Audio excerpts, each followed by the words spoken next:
some of the new technology is very directional based on where you are. So we can actually do heat maps almost like what we would do with a Wi-Fi system. We can know exactly where the sound needs to be and direct it in that area.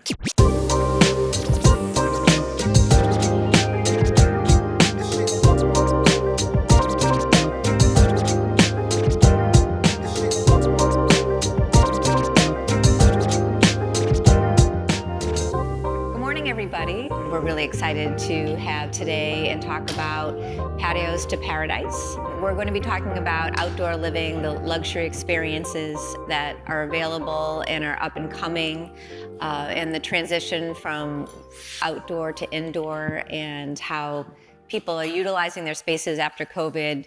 I think people really looked at their backyards and saw that as a space to really create beautiful, enjoyable spaces for their family. So we're going to have some experts talk about what they're doing, how they're creating these spaces, and what's available for the future. And I'm going to have everyone go around and introduce themselves. First, my name is Pavia. I work with Kenneth, Vona, and Son Construction. We're a New England-based company. We do single family homes, and I also worked for an integrator for 6 years, so kind of like marrying the two knowledges has helped me understand both sides of the coin. I'm Greg Hardwick. I'm a custom home builder here in Orlando, Florida. Glad you guys all made it this morning. I'm Kendall Goshorn. We are an integrator and electrician out of Texas. Good morning, John Prince, also a smart home integrator out of Florida. We're based in Jacksonville. I was going to start with Greg. I wanted just to kind of do that wow experience, what people are doing, some of his projects, and kind of what might have gone into the collaboration with their client and how you got to these beautiful spaces. Yeah, well, this is a home we built a few years ago. It was actually showcased at IBS last time it was in Orlando, just kind of as one of the homes you could come tour. The design kind of objective for this owner on this house, it was a really long sloping lot on a lake, actually right down the street. And they wanted to have the middle floor kind of elevated to enhance the view of the lake and the sunsets that you can see. Also right over those trees where the boat dock is, the Disney fireworks come off every evening. So, you know, young kids, great lot. Great opportunity to just kind of make it, even though we're in the land of resorts and theme parks, make it their own in-home resort. So the pool's actually on the second floor. We have a living area down on the, a walkout basement here, which is unusual in Florida to kind of have that kind of topography and be able to build this 3-level house, at least from the lakeside. So it's really cool. The pool's kind of a mix of just a little lap lane where you can swim laps if you choose, or just recreation for the kids.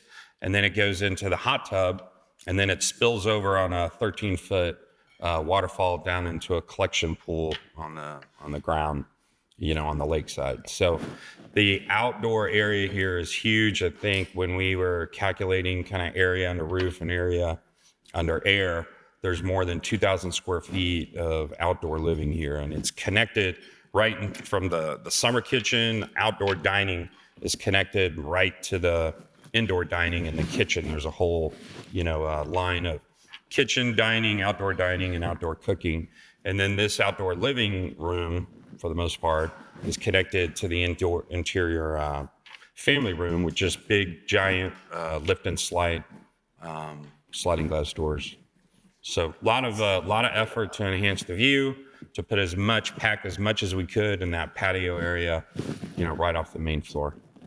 And to enjoy it in the hotter summer months, are there steamers or coolants or? So yeah, the roll screens that we're using, that we used in this particular home, actually will help keep some of the air in the space. So we do have what we call here in Florida a temporary cooling in the rear porch there. So if you wanted to, and also you can see we have heating as well. So there's heating and cooling out there. So depending on the season, if you wanted to drop the screens, you could cool that environment. It's beautiful. That's just another view of the same thing. One thing I think that's missing here that we put in after photography and stuff like that is over to your right side, there's this big giant, swing, one of those little bed swings that just kind of swings back and forth. Were there invisible speakers or? Oh yeah. The sound distribution. There's not a lot of video out here, but a lot of sound distribution. He has his whole house wired with music all over the place. And much outdoor lighting, up lights or down lights? Downlight here, not a lot of uplight, just pretty much cans. You got artificial light, natural light coming in for most of it, so we didn't have to do a lot of artificial lighting here. One other thing just to note, those products that we're using, that's a composite wood that we're using, so kind of a mix of a natural look, but with really durable composite components is also a really important aspect, I think, of just great outdoor living, because you don't want it to fall apart, in the next year, or continually look up there at that area. You got a stain like next summer or something like that. So this stuff stays pretty durable. This was a remodel in Winter Park, Florida, right up the street. And they really just had they had a pool and then a completely non-functional outdoor living area. So in Florida, what we want to do is try to create some of those shaded spots, integrated, again, right off the popular living areas of the house. That slider off to the right actually was just a bank of French doors, and we traded those out for some folding doors. We created those roof overhangs and the outdoor kitchen and outdoor seating, outdoor living area there, so that they would actually use their pool in the summer.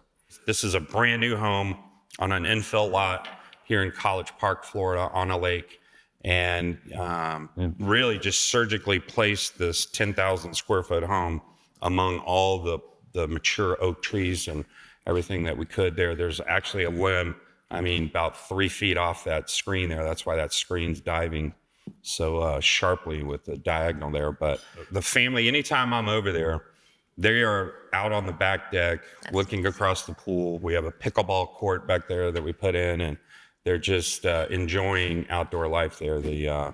And part of that is just this humongous screen enclosure we had to put to kind of capture all that as well. But that is definitely a family that stays outdoor most of the time. And you can see the size of the porch on the second floor, which is really where their guest bedroom wing is, really kind of brings that outdoor space in even on the second floor, because it's huge.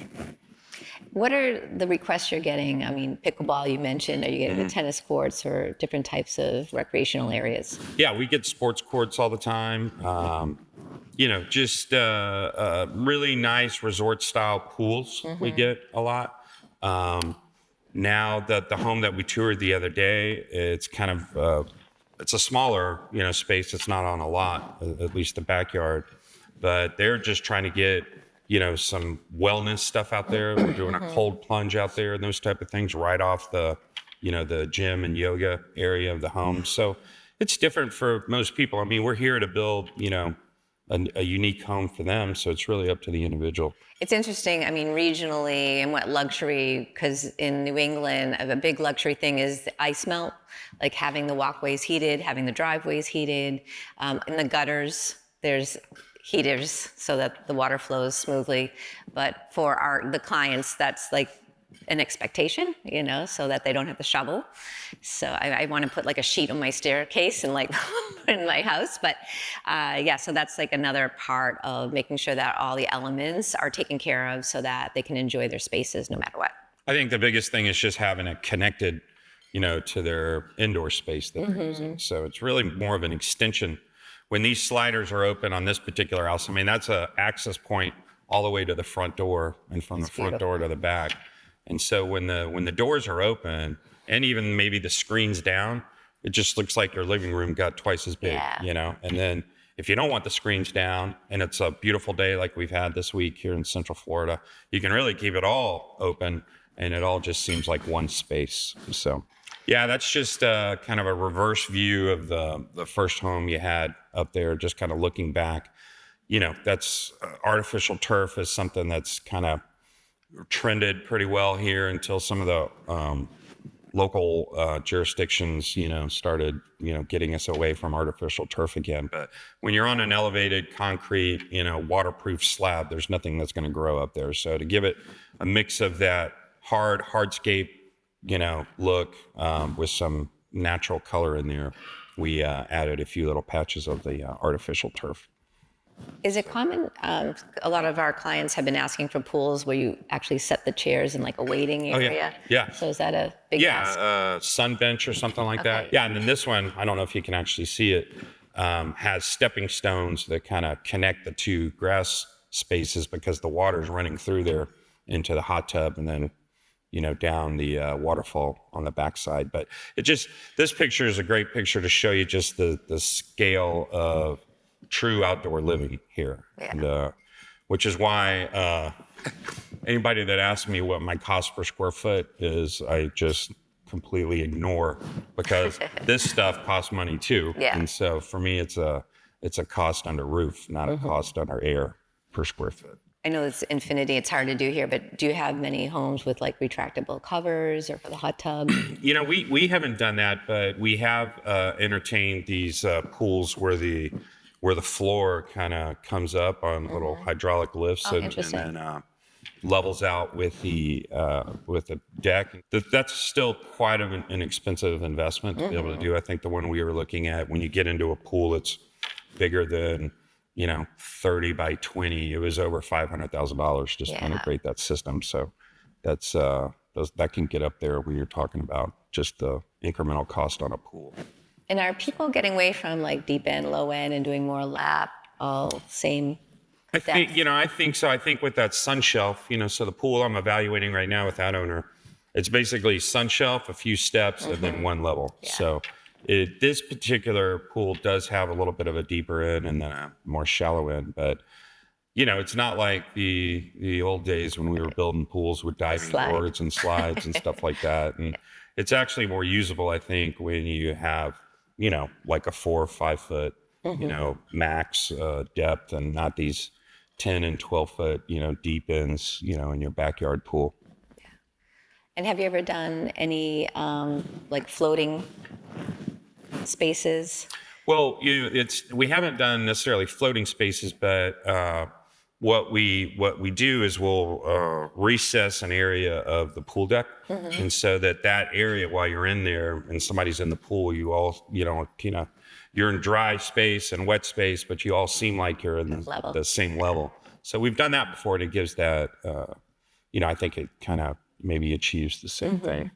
Thank you so much. I'm going to hand it over to Kendall, and I'll use the controller if you want to. How's it going? I'm Kendall Goshorn with HomePro out of Texas. So we service DFW, Houston, Austin, San Antonio. We started as a low voltage and security company about 26 years ago. About 7 or 8 years ago, we actually moved into the electrical space. And about 3 years ago, we were always getting pulled outside the house, but we really decided, okay, if we're going to do this, let's go and open up an outdoor living division. So again, we were doing things like TVs and audio outside the house. We were doing cameras and stuff. And so one of the things that we noticed with the builders was outdoor kitchens were just a real pain. They had to get like 5 different companies to come in, and you'd hire the mason to do this. You'd have your granite company do the countertops, and then you'd have your appliance company do this. But then the grill would never fit in the granite, and then they're pointing at each other on who cut it wrong, and the specs were wrong, and it was just a real pain, and they just didn't want to deal with it. And where we come from is honestly most of our work is actually on the semi-custom and production space. We do Lux obviously, but that doesn't account for most of the volume we do. So we try to take some of those efficiencies. It's okay, hey, how can we make this turnkey for our builder partners to where we can deliver a product that they just feel like they got a kitchen, you guys take care of it, one throat to choke, done. And so that's what we started doing. So I have a couple examples here, but for us, what we chose was some cabinets made by a company called Innovation Cabinets. They're actually out of Tampa here in Florida, and they are weatherproof. So HDPE, think the same material that they've used on yachts. So like we know they're gonna, work in Florida. We're in Texas. It's hot. They don't fade with color. And then we use some higher end appliances. Again, in Texas, barbecue is life. So we want to make sure that we're able to facilitate that. So what we give the customers the ability to choose is colors, styles. So you see a couple different things there. And then of course we're incorporating these into, whether they're mounting a TV and doing some lighting and things like that. So yeah, just a few different designs and some products that we've done. So are the clients able to choose the different types of grills that they're looking for, and then you accommodate that grill, or you give them options of what you have that will work with your template? So what we do, and again, I recognize I'm on the Lux track, but most of our work is actually in kind of that semi-custom to custom space. So we actually provide the solutions like, hey, here's the grills we use, here's the refrigerators we use, here's the products we can do. Now, we do have to kind of get custom, but we can get our hands on anything, but then we don't lead with that. Yeah. And we don't sell it by a product. We sell it by a kind of a concept or a package or a lifestyle. So we're not sitting there, this is a True Flame grill. We're not sitting there being like, oh, you need to buy the True Flame F100. We're like, hey, this is the environment you want. Yeah. So leaning into that. And how about the visual part and the televisions? Are you doing things that are all weather, kind of no glare? Yeah. So what's funny is we've kind of, as the industry's changed, at one point we were telling customers, just buy a cheap like Walmart TV, know that you're gonna have to replace it every other year, right? But there's been, the pricing has come down on the outdoor TVs. So I think like Furrion and some of those products, and then there has been an advancement technology to where they're brighter. So I would now say that we're full on board with if you're gonna do a TV in an outdoor space, do the right TV for that. Right. And how about you, Greg? Like, are there requests on the outdoor space? Because I know you're probably more custom as far as, because I know that girls can get up to like $35,000 and do a little bit of everything. Oh yeah. No, usually the owners are, because this isn't the first house that they've built. Again, a lot of what we do in our space is dictated by what their friends and family have, or what they've seen, and traveling across the world. So they, most of the time when our clients are coming in, and they actually pick all this when they're doing their appliances and stuff like that, they're zeroed in on a brand, or they're zeroed in on two brands, and the sales consultant, at the appliance store or something like that can kind of guide them through that. So we don't provide an awful lot of knowledge and stuff like that on grills, but there's some really, really nice grills that people put in, surprisingly. Yeah. And there are always the challenges, right, for everyone else to make sure it's fitting and working, and which comes first, the chicken or the egg going in. We treat it just like a kitchen, so we're doing full on templates, and everything's got to be there and stuff like that. So, just as a side note, one of the things that they really are pushing here in Central Florida now, it's weird. You build a house one year, and then you build a house 6 months later, and the inspectors got a total different expectation. But the ventilation now, and the ventilation in the cabinets, they're really hitting us with ventilation now. So even a year ago, we weren't really thinking about that much. And it never fails. The summer kitchen's always the last thing that's holding you up for a CO for some reason. But you get there and it's fixed and you're ready for that final inspection, and all of a sudden they start pulling in all this ventilation and ventilation requirements that they hadn't been inspecting before. So I don't know where you guys are in Texas or what you're doing with these cabinets, but here in Florida, I mean, we're having to put side, toe kick and back ventilation in there for even being outdoors. They want even outdoors. Yeah.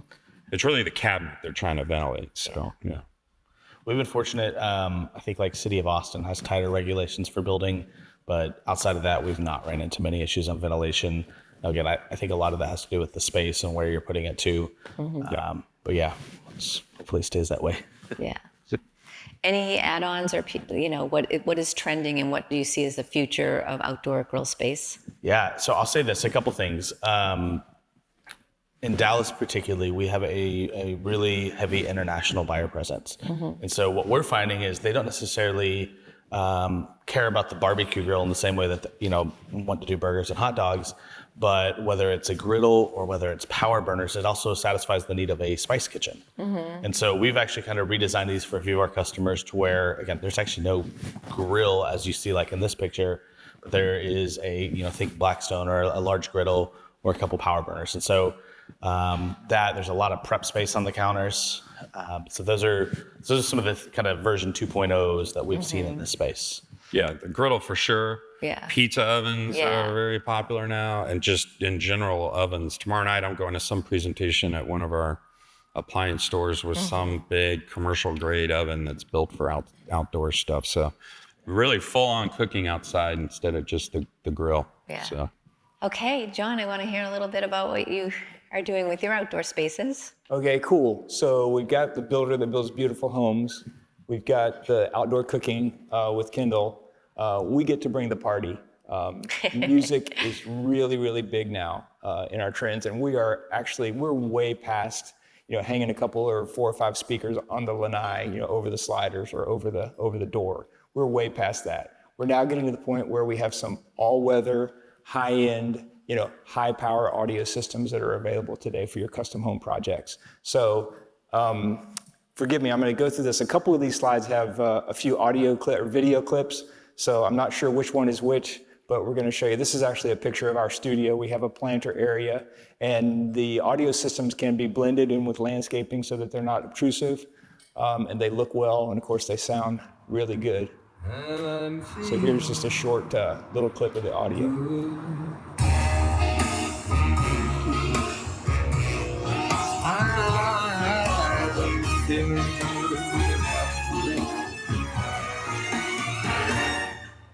Just a few little clips. Here's another one. This is a custom home on the river that we did up in Jacksonville. We can place the audio systems, around the pool strategically to give full coverage. This is actually a amenity center from a master plan community. So these systems can get really large for big projects, big pools and so forth. This is about a 40 speaker system here. Just a short clip. That's right. Every time whenever they show it off, it pops and like that. Yeah, I'm sorry for the guy talking over these project managers. They never shut up. That's all right. So here's just a picture of a motorized screen. I mean, Greg mentioned those before. And again, in Florida, for those of you that are from Arizona, you're desert rats from the desert over there. A lot of people may not realize our state bird in Florida is the female Anopheles mosquito. So screens are important, and it's different transparencies and so forth are available. So these are really popular.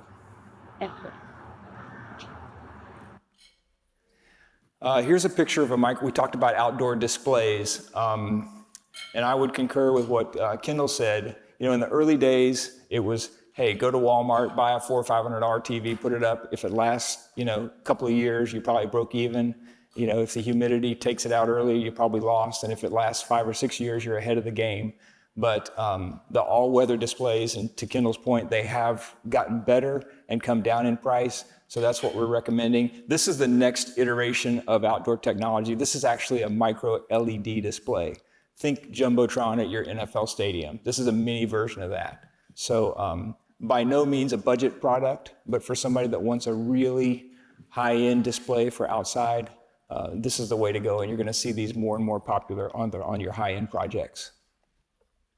And they are made for, you can get them an indoor version, you can get an under lanai, shade version, and you can get a full sun version also, just depending on what the need is and what the application is. Just a couple other pictures of some projects. The speakers on the left are from a company out of Key West. I don't know that they're a sponsor, so I probably shouldn't mention them, but they are made for the weather. For those of you that have coastal communities or ocean communities, the salt can really be dangerous. It can really wreak havoc on technology outside. So this is a company that actually engineered from the beginning for outdoor all-weather. These are full-range bollard speakers. The piece in the middle is actually a buried subwoofer. So these are high-power systems. Again, not budget items. I mean, a 3 or 4 speaker system with a sub can start at $25,000 or $30,000. So super high-end, but really, really high-end power, high-quality sound here. Here's just another small clip.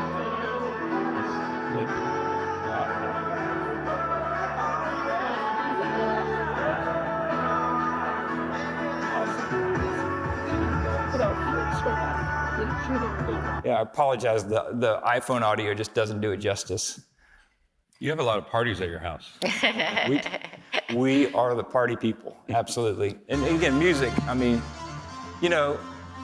honestly, if the kids are having a pool party and you got a yacht rock playlist, or if maybe you and your spouse are just gonna have a glass of wine and listen to Miles Davis or Chris Bodia, as the sun goes down, music can really go a long way to set the tone.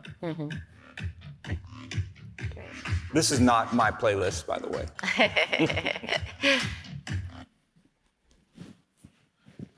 Outdoor lighting, we mentioned that, also really popular. Those were interesting. I saw them around the pool kind of popping their head around. Do you do a lot of recommendations if it's more of a dense neighborhood and you want to keep sound within a area? Yeah. What are your recommendations for that? If there's an HOA, you're probably not going to put this system in. But most of these are going to go on estate lots or riverfront properties or oceanfront properties because it can get, the sound pressure, these can play really, really loud. Yeah. And one other thing, though, just to touch on that, because that's the world we live in. And so if you think of putting 4 speakers on your patio and shooting them out to the yard or to the pool, and you're having to turn them up loud enough there to hear them out there, that's going to cause the problems with when you're doing what he's doing. You're actually putting them outside facing back in. Yeah. So they're firing back towards the house, so you don't have the neighbors behind you hearing it. Right. So it's kind of, I love that concept. So. Yeah, the technology is good because it's not like you're piping sound, to your neighbors or to other lots. So yeah, the technology's there, and some of the new technology is very directional based on where you are. So we can actually do heat maps, almost like what we would do with a Wi-Fi system. We can know exactly where the sound needs to be and direct it and put it in that area. And then more is better, right? Because you're able to get the sound across Absolutely. a bigger area without cranking up, 2 or 3, 4 More speakers control. full. Yeah, I'm glad you mentioned that, Greg. Absolutely. You want to encourage your clients. More speakers allows you to play at a lower sound level, and it's going to make it more even. So if somebody has a decision to make, if they've got a space, whether it's an inside space or an outside space, and they're thinking about, wow, should I put in 4 speakers? Should I put in 8 speakers? If you can, 8 is always going to be better because you're going to have better coverage and you can play at a lower volume. And what is the style now? Years ago it was, it was the stone, that you think is it a rock, but it's a speaker kind of thing years ago. And aesthetically, what are people looking for? Are they now more open to seeing the speakers? Are they hiding them in planters? Are they, camouflaging them with the house? Just curious as to. Yeah, for the rock, back in the day, the rock speakers, you're really limited on the quality of sound you can get out of a rock speaker, because think about it, a lot of the speaker is that enclosure, and the actual driver is just a small part of that enclosure. And honestly, I'm not a fan of them. Yeah. And for the luxury segment, the systems that we showed you there with what we call bollard speakers, the ones that kind of come out of the ground and have the slanted top. The beautiful thing is they are all weather. You don't have to bring them in. They're actually planted or buried in the landscaping area. And you can get creative with your specimens and your landscaping around it and hide it. That's good. That's absolutely most popular for us in the custom space, in the luxury space. And with your outdoor recommendations, does it complement the indoor sound? So it's kind of like this smooth transition?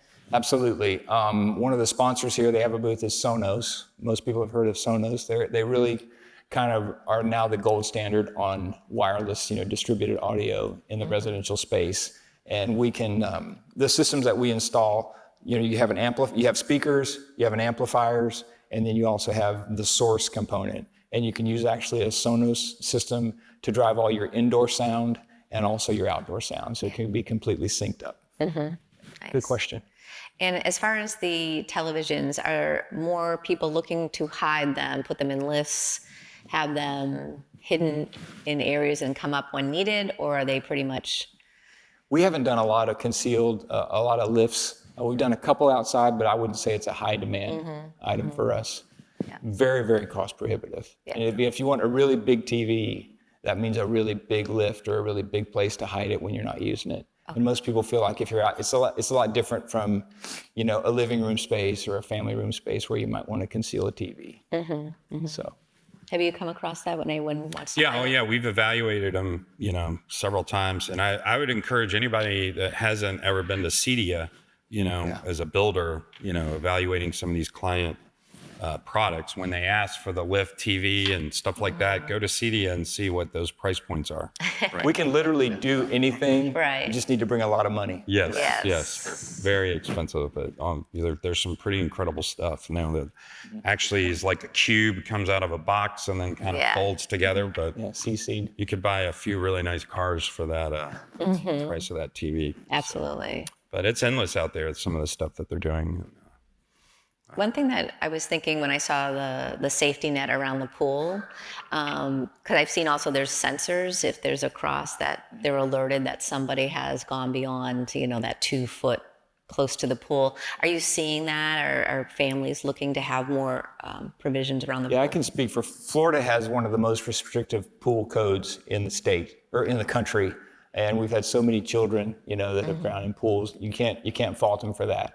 But it is, we can do pool alarms as well for all the entries and exits going out to the pool area. You can put the fence up. Quite frankly, a lot of people just put the fence up and get their CO and then take it down if their kids know how to. Greg can probably speak to this better, but it is a pretty restrictive pool code to do it.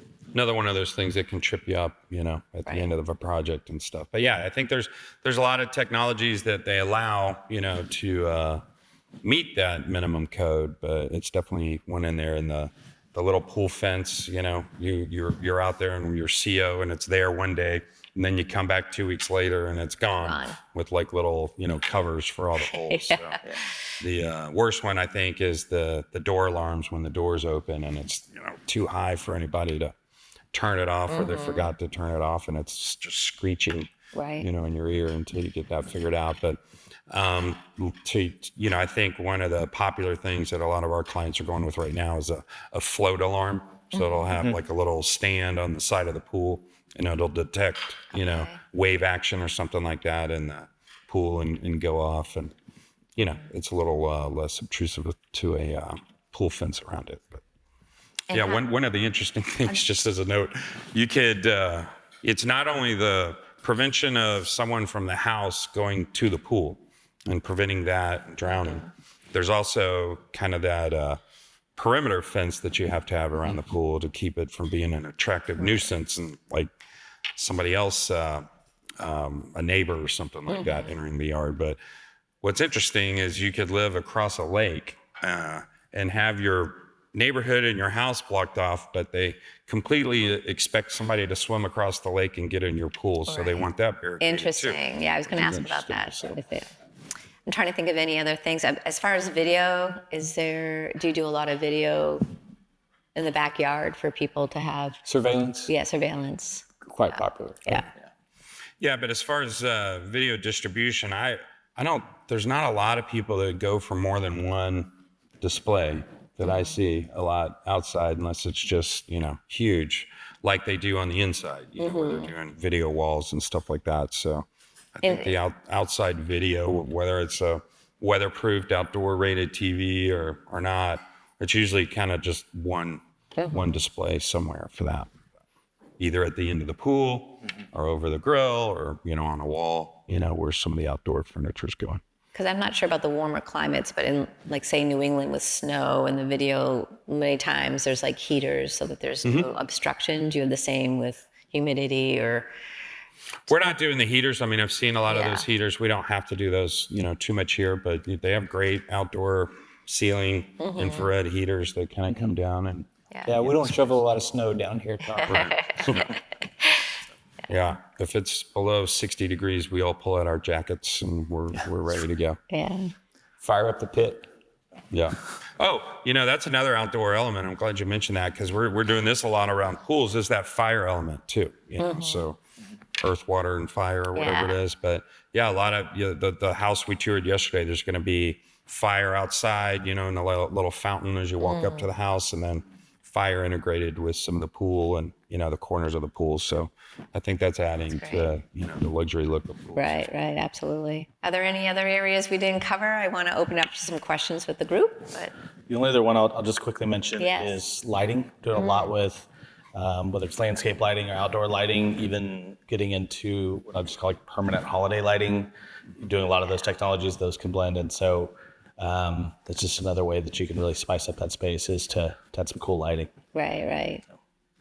So you get a lot of requests for like the LED and the light change for Halloween. You can do orange around the house or whatever it may be. Yeah. And again, those are kind of cool, but also realistically speaking, you don't want your house looking like that 365 days a year. So most of it ends up just being accent lighting. Yeah. And it really just helps you can do it in a way that makes the house look really great. Yeah. So It's beautiful. Yeah, I think I saw a product the other day that actually goes along the fascia or something like that. And that's a full RGB. So you can do whatever you want with it, the entire year. So Jasco's here, they have that product. yeah. Yeah, I'd add the lighting really matters. I mean, we're not talking about sticking a couple of uplights in the ground on a palm tree or something. I mean, because you can get with elegant lighting, if you get the right partner to work with you and your customers, things like color temperature. I mean, different specimens, different landscape specimens will pop and will really come to life. It makes a huge difference you talk about color temperature and whether it's more of an amber or yellow light or more of a blue or a white light. Get the right designer involved and landscape lighting can really add a lot to your landscape package. And do you work with like the landscape architect or lighting designers? We do. Yeah. If you find the right landscape architect that understands it, and then get a lighting designer involved as well.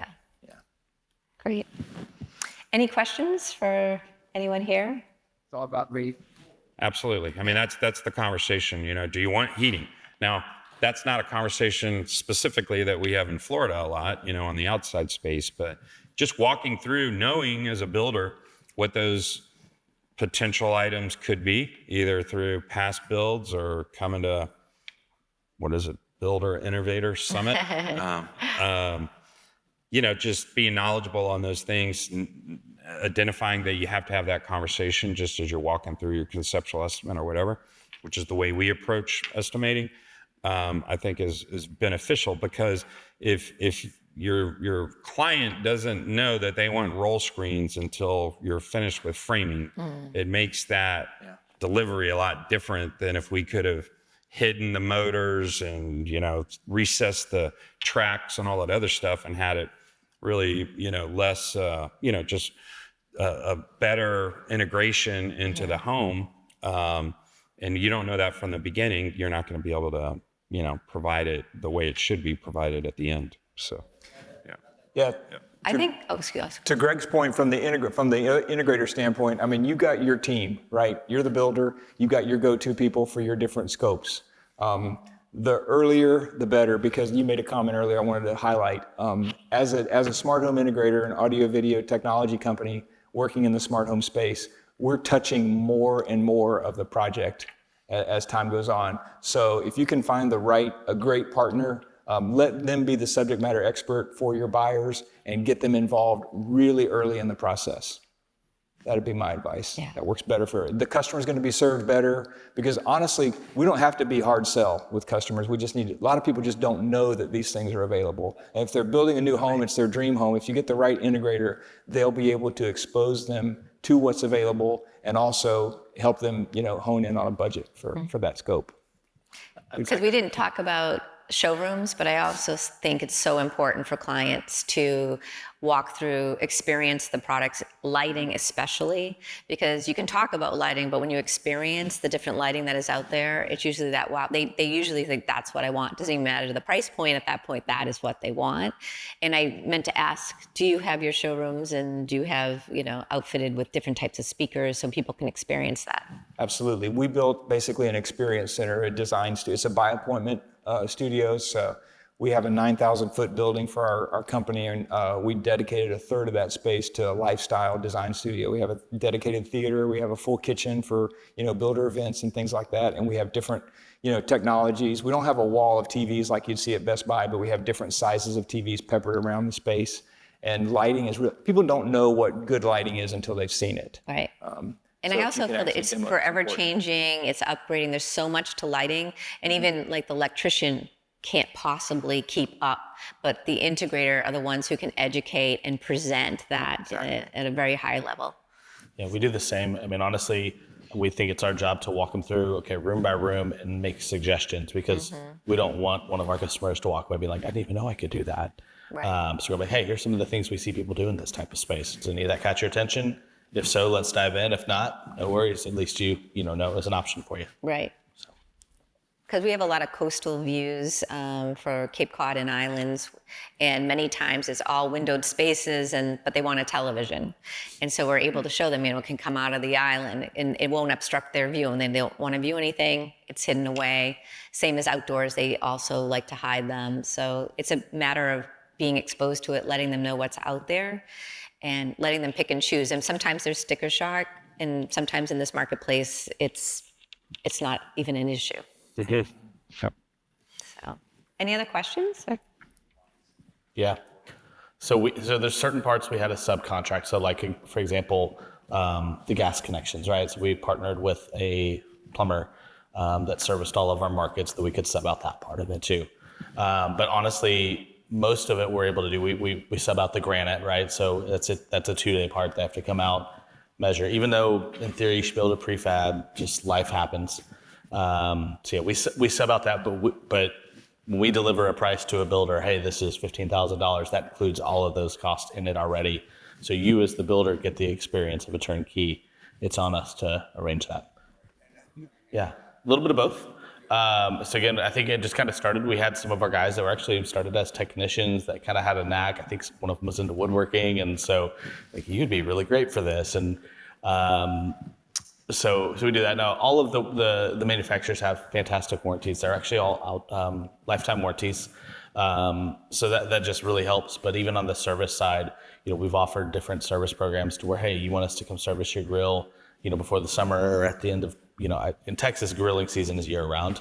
But there's certain things like that where you do need to know how to service it, and we offer that. Thank you, everybody. Thank you. Very grateful for Greg, Kendall, and John to be here. We wish you luck on your future outdoor spaces, and we hope you enjoy the afternoon. Thank you, everybody, and we'll see you in a little bit.